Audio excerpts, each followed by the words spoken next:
पंजाब के छोटे से गांव रंगपुर में लोहड़ी का त्योहार आने वाला था।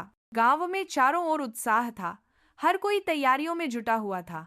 कोई लकड़ियां इकट्ठा कर रहा था ताकि लोहड़ी की आग जल सके।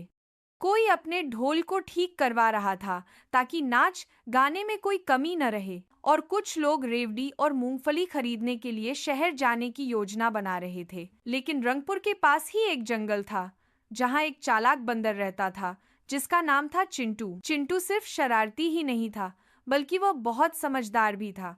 एक दिन चिंटू पेड़ पर बैठा हुआ गांव में हो रही बातों को सुन रहा था।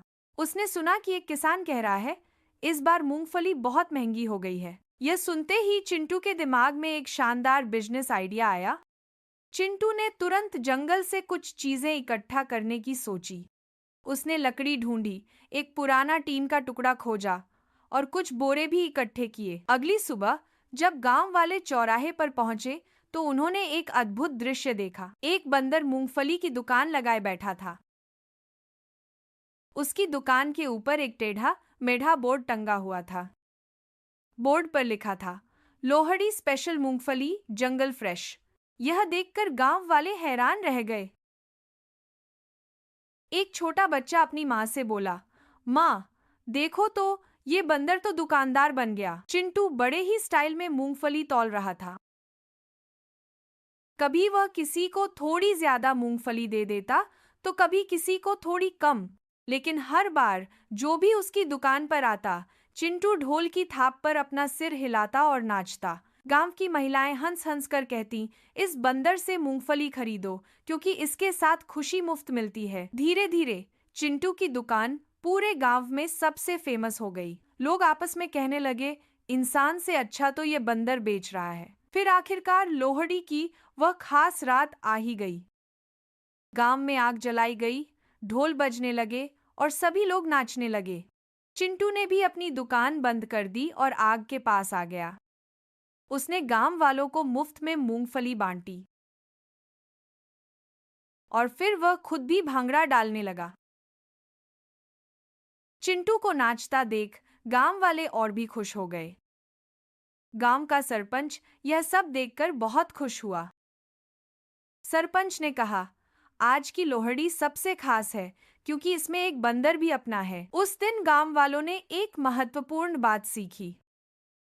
उन्होंने सीखा कि अगर आपके पास अक्ल और मेहनत करने का हौसला है तो एक बंदर भी बिजनेस कर सकता है। और उन्होंने यह भी सीखा कि त्योहार को मिलकर मनाने से खुशी दोगुनी हो जाती है। चिंटू की दुकान पर हमेशा ग्राहकों की भीड़ लगी रहती थी। वह हर ग्राहक के साथ हंसी मजाक करता और उन्हें खुश रखता था। उसकी दुकान पर ताज़ी और स्वादिष्ट मूंगफली मिलती थी जो लोगों को बहुत पसंद आती थी। चिंटू ने अपनी दुकान को सजाने के लिए रंगीन कागज और फूलों का भी इस्तेमाल किया था। उसकी दुकान दूर से ही बहुत आकर्षक लगती थी। चिंटू ने लोहड़ी के त्योहार को और भी खास बना दिया था। उसने गांव वालों को दिखाया कि दोस्ती और भाईचारे का महत्व क्या होता है।